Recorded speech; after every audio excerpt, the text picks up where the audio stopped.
I also wanted to ask you about something else the fans have been asking about is, maybe you're not commenting much on dragons, but horses. Are they going to be in there? Are you going to be able to mount a horse? I would say we want to do that. Something we are definitely messing with, and we just want to make sure we do it right. So if it's a feature we think is really good, adds a lot to the game, we'll leave it in. And if we think it's rough and we can't get it there, we'll probably take it out. But I don't want to promise it yet, but something we would really, really like to have. It's looking good.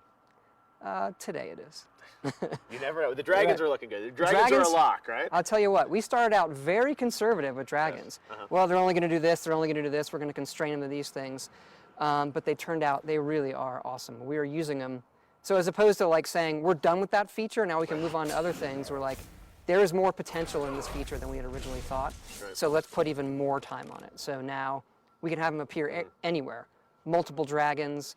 We don't have to script them. They know how to use the landscape. They can do bombing runs. They can land. They can walk around. They can perch on buildings. They can pick guys up. It really is, honestly, never played anything like it. Are we going to have baby dragons as well? Families of dragons or just? I don't think we're doing baby ones. No baby dragon? No. What do you call a baby dragon? Dragonling.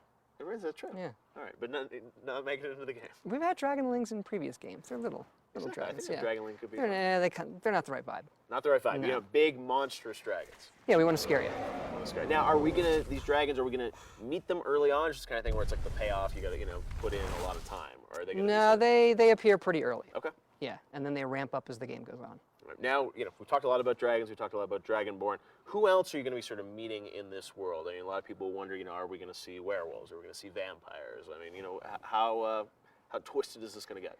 There's a lot of stuff in the game. We have a bunch of factions we're not talking about yet. We have a lot of different gameplay, and we want it to be with the Elder Scrolls where, you decide who you want to play and what you want to do, and this game pays off on that. So if the main quest deals with dragons, and if you don't want to deal with that, you might still run into them, but there's loads of gameplay styles and character class styles that you can play in the game.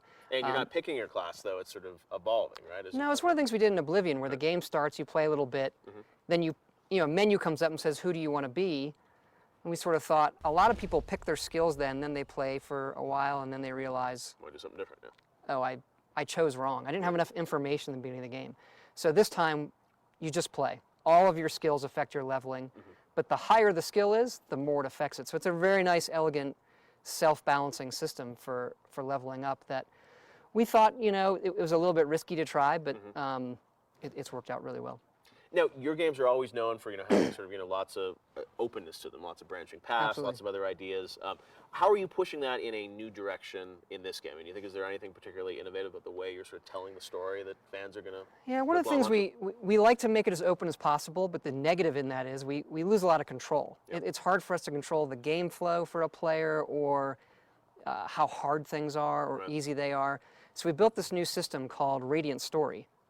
That lets all of the elements to our quests be dynamic if we want them to be. So we can specifically write a quest, say, this person wants you to go do this thing, but we can also use Radiant Story to customize that quest for any parameters. Okay. Whether or not you've pissed this guy off or helped this other guy. So we can change major parameters or minor parameters. And that lets us sort of have a little bit more control over a game that is this big and this wide. But how does that impact, the dialogue and all those other elements? Because, it sounds like there's so many different permutations and combinations. Yeah, when we started out, we were using it for everything. Right. And that's the problem. You see right through the cracks that people, their dialogue doesn't have as much punch. So now, most of the quests are hand done. Okay. There are elements in the quests that we call radiant, really for random, based on what you've done. And then we have kind of side missions where someone says, oh, I want you to go to this nearby dungeon and get this family treasure of mine. But the dungeon is, the game can look and find a dungeon nearby that you haven't been to that might fit your level, and it will generate the item you're going to get. But it feels like a little side thing as opposed to, oh, this is a major quest that I'm doing. Right. So that's how we balance it. Now, we are in the snow-capped mountains of Skyrim, which is an area that's been on the map for many years in the Elder Scrolls lore. Why was this the time to go up there? We've always wanted to do a game there, just the whole feel of the world. It's really rugged. It's got its own unique culture. It's the original home of men in the world of the Elder Scrolls, and it's these guys long ago used to worship dragons, and now dragons are returning. Something we've always wanted to do, and just the right vibe visually and gameplay-wise with the dragons. Just something cool. Now, when you look at the Elder Scrolls series, I mean, you have done so many games, won so many awards for the games. You look at something like this. I mean, do you ever think about the arc of the larger story and sort of where you want to take the series, or is this sort of hey, it's like let's do this one and then we'll think of different land for the next one, or I mean, is there sort of a sense of where you want to take this series to its ultimate end? We take it game by game, honestly. Right. We want each game to be its own. We kind of treat the previous games as any good history that you'd have in a fantasy world. And no matter when we do an Elder Scrolls game, for the time that it's out, we just kind of aim for the biggest, craziest role-playing game anybody can think of. That's what we try to create. Right. That's what we really want to play. So we're definitely not thinking past this game. So the break to do Fallout 3, which was interesting for you guys, how do you think that sort of changed the way you designed it? I mean, was it nice to have a break? Did it bring you back with a fresh perspective? It really did. Fallout was something that we really wanted to make, as far as we love the series, and we did need a break kind of artistically from doing Elder Scrolls for 10, 12 years, however long we were doing it. And now it is, we're fans of the Elder Scrolls as well, so when it came time to do this game, our excitement level, we were really excited to get back to it. And there's a different kind of, you can make things beautiful in a different way, where you're standing in a meadow with flowers and trees and there's deer that come by, and being able to do that kind of beauty on the screen, and then going down into dungeons and getting into that ruggedness, it really is a different vibe that we missed. And snow, right? Yeah, we spent a lot of time rendering-wise on snow, and we're doing most of it dynamically, as opposed to an artist texturing something with snow on it. Right.